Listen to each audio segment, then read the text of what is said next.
Eu começo aqui o nosso bate-papo falando o seguinte: será que existe a possibilidade dos netos nossos, os nossos netos, a terceira geração, não servir a Deus? Os nossos netos se desviarem e não conhecerem nada de Deus, serem totalmente vazios de Deus? Para você que acha que não existe essa possibilidade, ou que talvez, abra comigo sua Bíblia no livro de Juízes, no capítulo 2. Quem for achando vai ficando de pé, em nome de Jesus.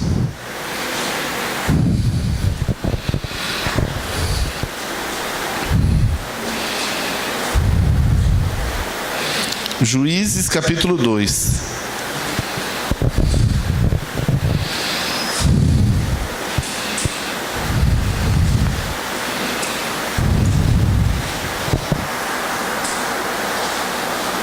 Glória a Deus. Vai dando glória a Deus aí, irmão.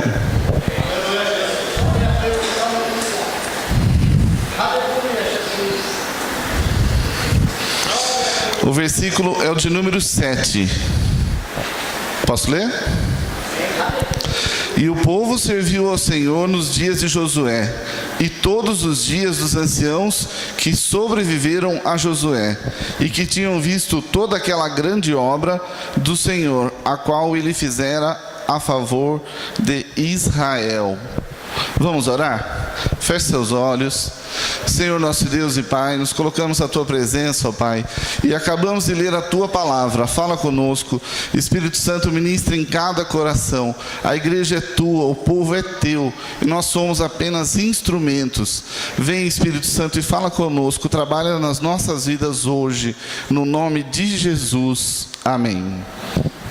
Amém? Podemos sentar, irmãos?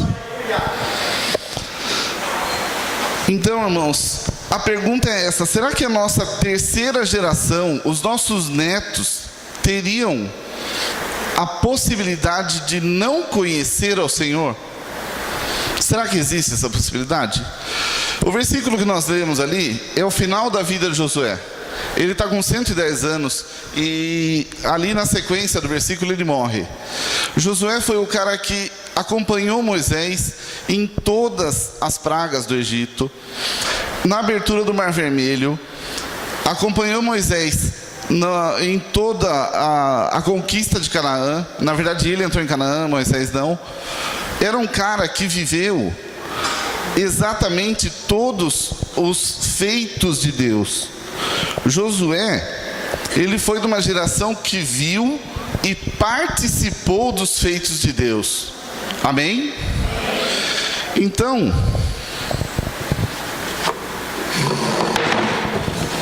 a gente vai dizer que a geração de Josué se sentava nessa cadeira aqui. Ele participou, ele viu tudo que Deus tinha para fazer. Ele viu Moisés abrir o Mar Vermelho, ele viu todas as pragas, ele conhecia Deus de perto. Quando Moisés subia ao monte e descia, ele ainda ficava para que Deus falasse com ele. Ele foi atrás de um relacionamento com Deus. Ele foi atrás de ter a sua própria experiência com Deus. E esse versículo está exatamente citando o quê? A geração de Josué conhecia Deus de perto. Amém? Se você manteve a Bíblia aberta aí, desculpa, eu esqueci de falar. Se a gente for para o versículo 10, diz assim: e foi também congregada aquela geração a seus pais. Aí a Bíblia começa a falar de uma segunda geração, que é a geração dos filhos daqueles que viram os feitos de Deus, que é essa geração aqui. Eles viram os feitos, eles são os filhos dos que viram os feitos de Deus. A primeira geração de Josué, participou. A segunda geração foi a daquele que ficou sabendo. Eles não participaram, mas eles ficaram sabendo. eles conheciam, essa geração conhecia a história de Deus. Amém? A sequência do versículo diz assim: e após ainda levantou-se uma outra geração que não conhecia a Deus. Essa terceira geração, os netos daqueles que saíram do Egito, não conheciam a Deus. Essa geração era a geração vazia. Essa geração não sabia nada de Deus. Essa primeira geração, quando tinha um problema, orava. Essa segunda geração, quando tinha um problema, pedia oração. Essa terceira geração, quando tinha um problema, não sabia nem o que fazer. Essa terceira geração é bem assim: eles não sabiam o que queriam, mas sabiam que não queriam. E o que não queriam era Deus. Essa terceira geração do povo, que diz ali em Juízes, serviu a outros deuses. Primeira geração, geração de Josué, serviu a Deus, conheceu e participou. Segunda geração, a geração dos filhos da geração de Josué, ouviram falar de Deus. Terceira geração, dos netos, nem ouvir eles ouviram. Amém? Até aí está tudo certo? A gente poderia, amados, como a gente ilustrou com cadeiras, a gente poderia dar nome para essas cadeiras. Essa primeira geração de Josué, a geração que se sentou aqui, ela conhecia Deus de perto, totalmente de perto, tinha relacionamento com Deus. Então essa cadeira aqui, pastor Fábio, nós vamos chamar ela de cadeira do compromisso. Eram as pessoas que tinham compromisso com Deus. Eram as pessoas que, se tivesse alguma coisa para fazer e tivesse que buscar Deus, buscava Deus primeiro. Essa segunda cadeira aqui é aquela cadeira do mais ou menos. Às vezes está na igreja, às vezes não está. Às vezes sabe de Deus, às vezes não sabe. Então nós chamamos ela de cadeira do mais ou menos. E essa terceira cadeira aqui foi de uma turma que já vivia em crise, ela era vazia de Deus. Então nós colocamos o nome de cadeira da crise. Amém? A primeira cadeira como chama? A segunda? E a terceira? Quando eu comecei a falar, eu falei: existe a possibilidade da nossa terceira geração ter problema?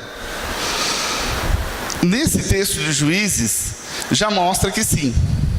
Porque a terceira geração de Josué, que foi quem tinha Deus muito perto, muito presente, já teve problema.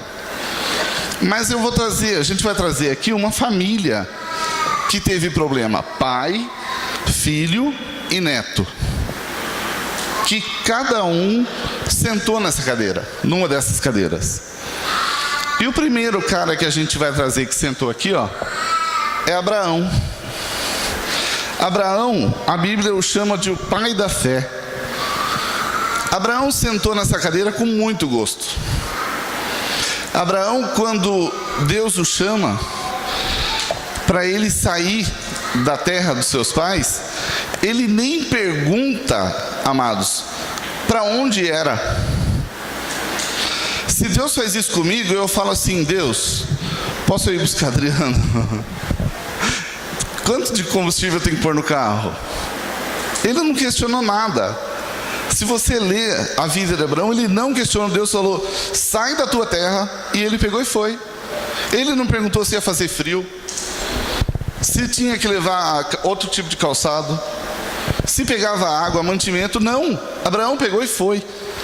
Abraão tinha um relacionamento estreito com Deus. Quando a coisa que Abraão mais desejava na sua vida, o que era? Seu filho. Nasce Isaac, cresce e Deus fala o quê? Sacrifica. O que ele fez? Ele questionou a Deus? Ele simplesmente foi e levou. Confiou. Abraão, quem senta nessa cadeira, tem como princípio o seguinte: primeiro Deus, depois eu. Quem senta nessa cadeira, o princípio, primeiro Deus, depois eu. Só que Abraão teve um filho. E o filho, quem que era? Isaac. Isaac sentou aqui, nessa cadeira do mais ou menos. Se a gente estudar a palavra de Deus, você não acha quase nada sobre Isaac. Alguns teólogos falam assim, que Isaac está no meio de filho de um grande pai e pai de um grande filho. Isaac, nem a própria noiva ele escolheu. O servo de Abraão foi buscar Rebeca para ele. Então Isaac foi literalmente o mais ou menos. Talvez quando ele tivesse problema, ele corresse para o pai. Talvez quando ele tivesse lá a sua dor de barriga, seja o que for, talvez ele fosse pedir oração para a mãe.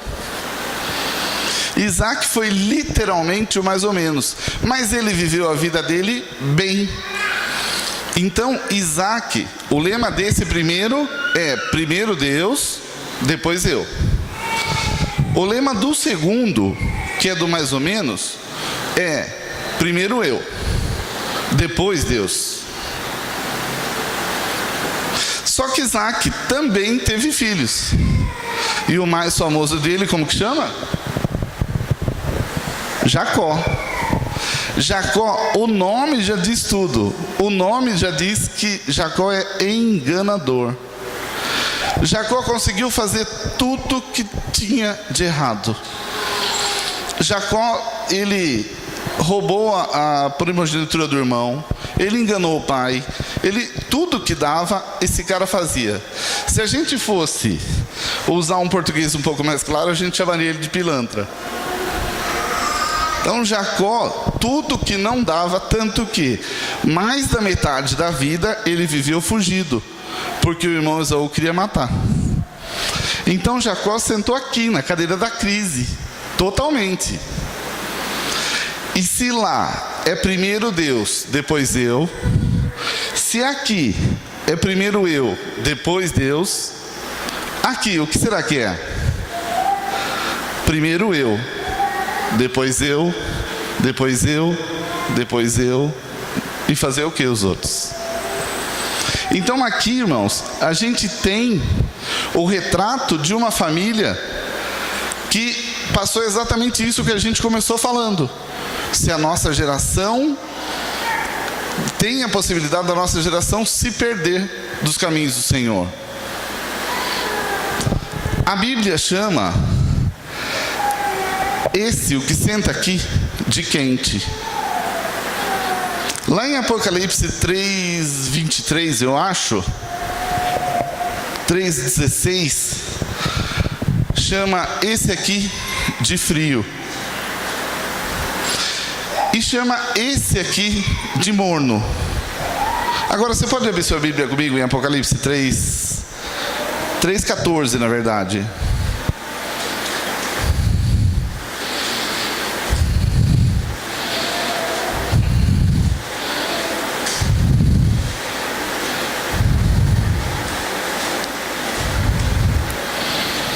Acharam?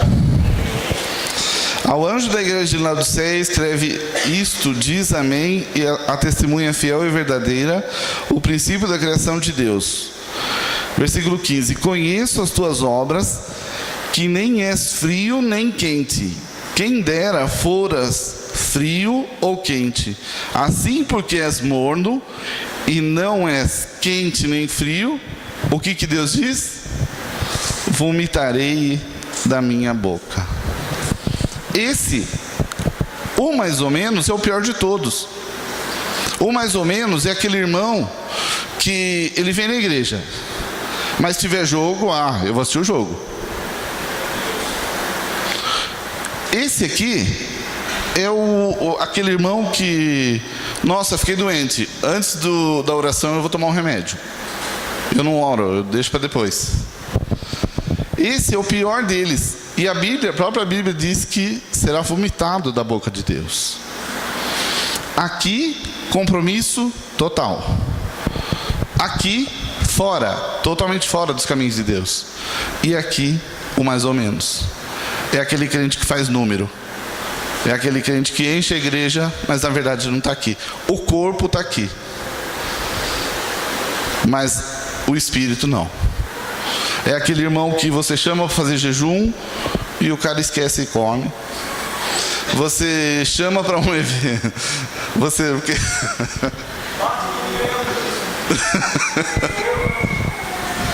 É aquele irmão que você marca um culto de oração, é oração, o irmão já não vem. Esse é o pior deles. E Jacó, irmãos, ele ficou sentado aqui na cadeira da crise por mais da metade da sua vida. Mais da metade. Só que Deus tem uma coisa maravilhosa pra gente. Maravilhosa. Você pode abrir sua Bíblia comigo lá em Gênesis 32.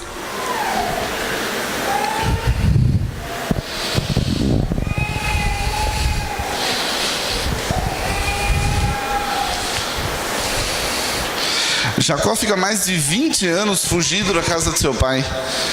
E quando ele volta, ele tenta começar a mandar presentes para o seu irmão. Ele manda juntas de camelo, juntas de cabra, para que o seu irmão acabe o perdoando, porque ele estava jurado de morte. E quando ele vai atravessar o rio, o que acontece? Posso ler? E disse: deixa-me ir, porque já... deixa eu achar na outra, desculpa. Deixa eu achar na outra versão que está melhor aqui.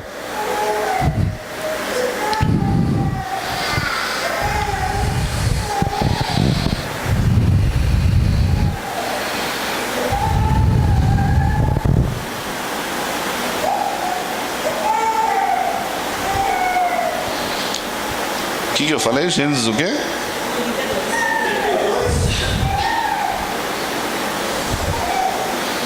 Verdade, né?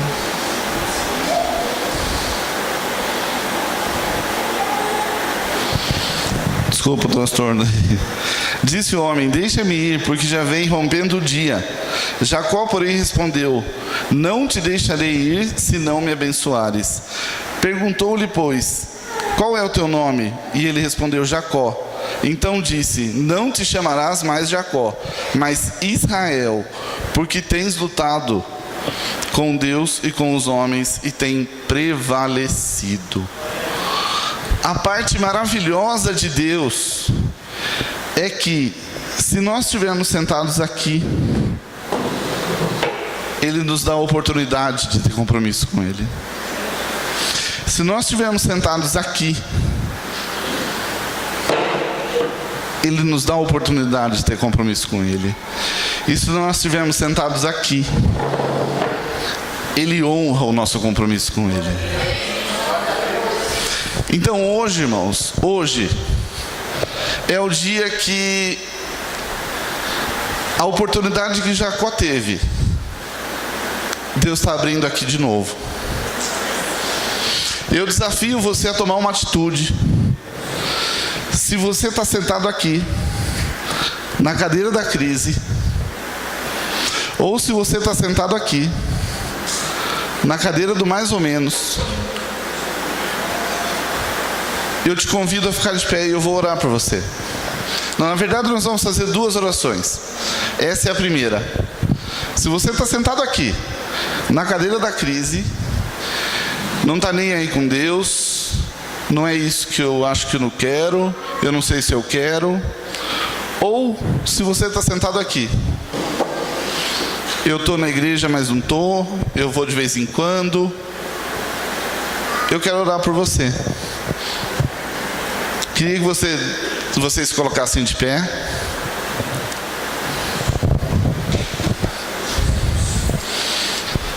Tem alguém nessa posição?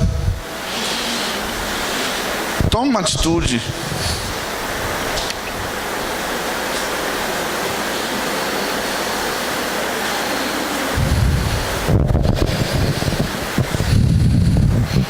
Tem alguém que está assim?